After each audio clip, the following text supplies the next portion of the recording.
think this class has actually moved me forward at least 3 to 4 months in what it would have taken me to get there on my own. And anybody that is putting together a team, putting together a process flows, or fixing old ones, and then obviously this day and age looking to integrate AI into each of those steps, not just the development itself, but monitoring the processes.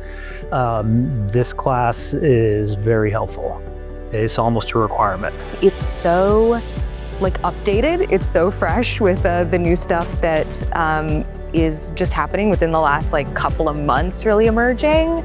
And so I have to imagine that there will be things for you to learn, no matter who you are. And also, it's just a good environment. I really enjoyed being around the other participants in the class and learning from each other and all the collaboration.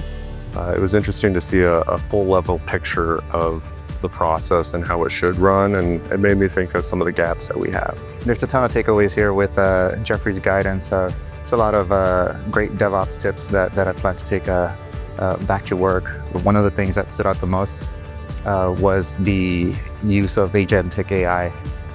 It seems like it's flourishing all over the industry right now. And Jeffrey's examples are showing me that it can be used on a day-to-day basis, and it's pretty much ready to go for developer usage right now. It brings you into a world with other people who are driven to do more development like you. So you're surrounded by the environment. It gets you closer to some of the other developers, and you can learn to glean new things from each other.